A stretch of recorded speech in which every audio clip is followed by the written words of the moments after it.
Well, ladies and gentlemen, welcome to the 765LT, McLaren's latest iteration of the track-focused 720S. And oh my goodness, would you just look at it?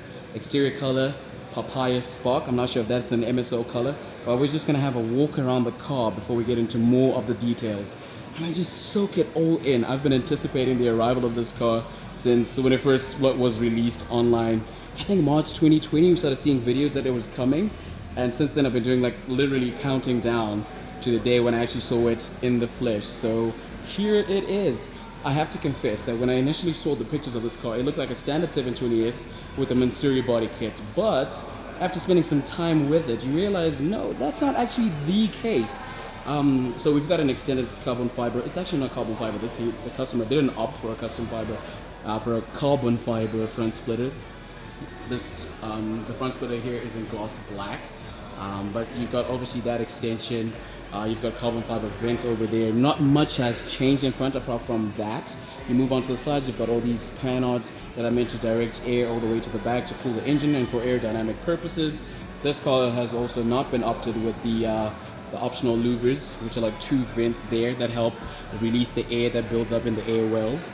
You've got a 765LT. Now that denotes not only the model name, but the power output of the car as well as the number of units they're gonna produce of this particular model.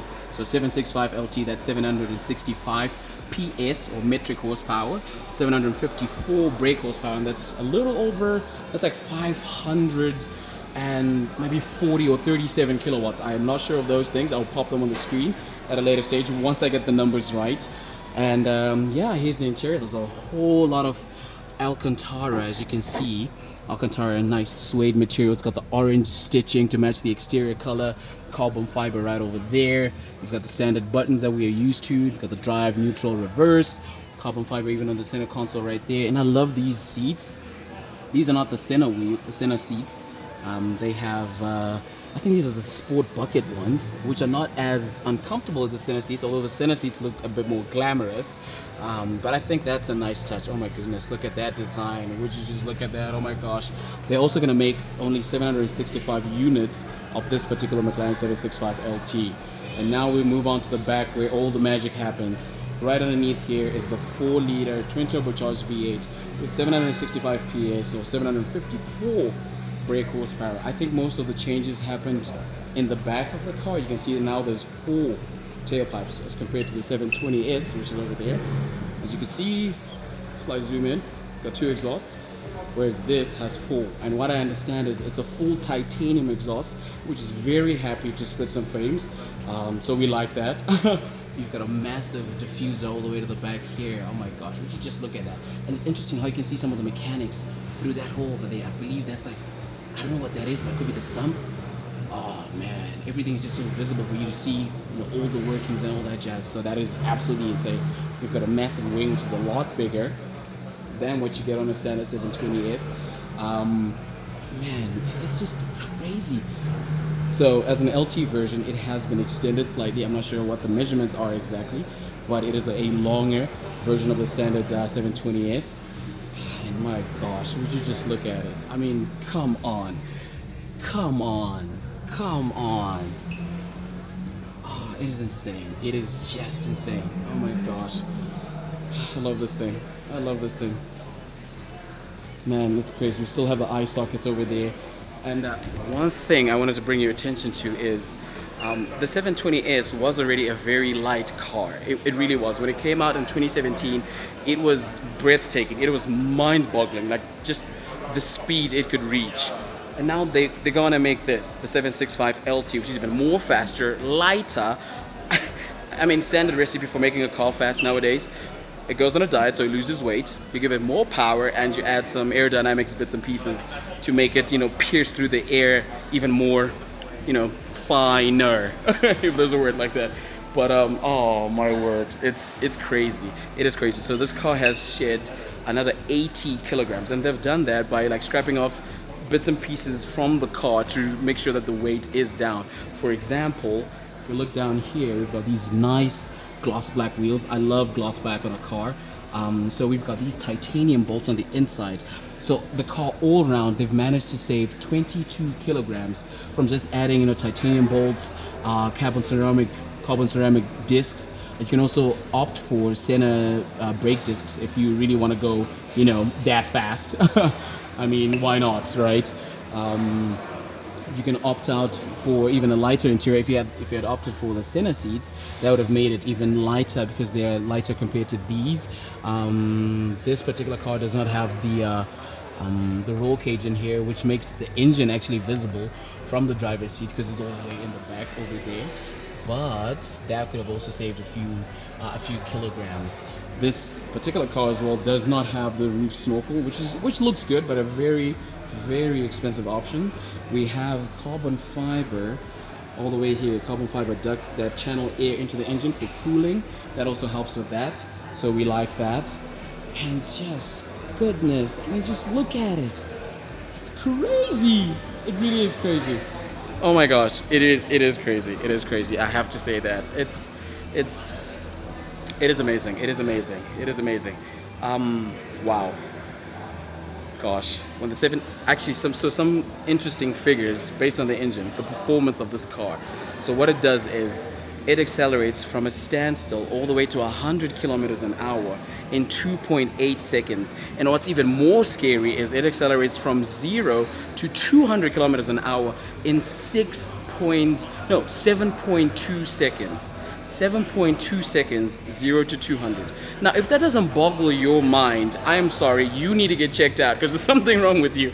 Man, unfortunately, the top speed has been reduced from 217 miles per hour all the way down to 204. I mean, those are the give or take, because other than that, it will just fly off, basically.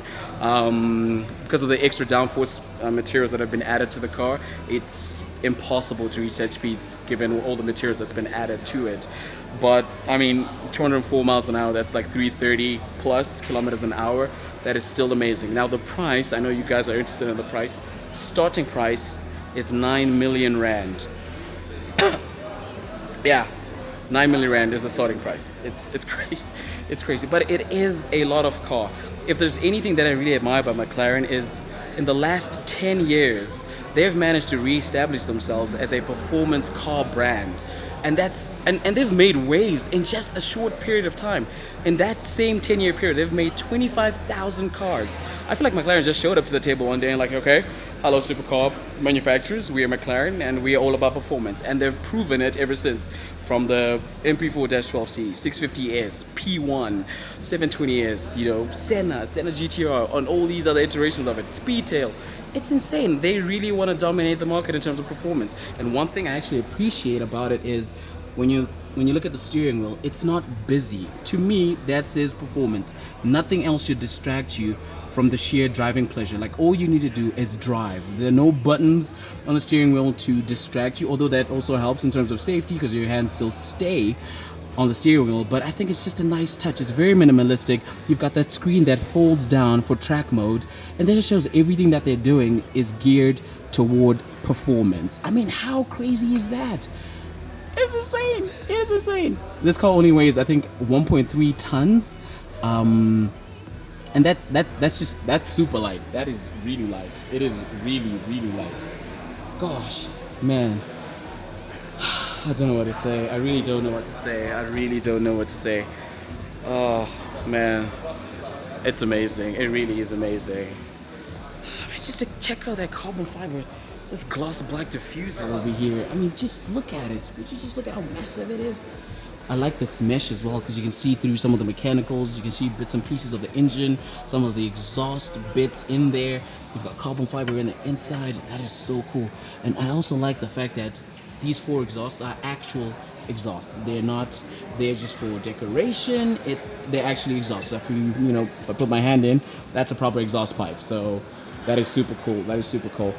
Ooh, and one thing, just to reiterate just how performance oriented this car is, I believe it is now the quickest production car ever. It did a quarter mile, which is 400 meters, in like close 9 seconds, basically, like 8.9, close to 9 seconds. How crazy is that? Like, it's beating cars that were built for the drag strip. I mean, and this is just a normal production car from McLaren. That is crazy. That is crazy. So if you ask me, 9 million rand, yes. If you have the money, spend it. Why not? So McLaren has really been trying to put themselves back up there because we've known them back in the 90s. They made things like the F1, which is still the fastest naturally aspirated car. It doesn't have any turbochargers, no superchargers, no electric motor, but it's still the fastest car to date from back in the 90s, 93 or thereabouts. And so since then, they did another project with Mercedes around about 2003 to 2009, 2010, where they're creating the SLR McLaren joint venture with Mercedes. That ended, and then McLaren decided, you know what, we're going to step into this field. We're going to tell the rest of the world what we're all about. And I think they've proven it with this. With their model range kind of changing at this point, with the invention of the Artura, then we might see some changes to the Sports Series, Super Series, and Ultimate Series. That will become more clear as time will tell. But other than that, it is such a cool car. I am amazed. I really am. I really am. You have no idea how much I want to just jump in, take it for a spin on a track somewhere, and just blow my mind away. It's crazy, but yeah. We got some people coming through, so I'm gonna end the video right here. Ladies and gentlemen, thank you so much for watching.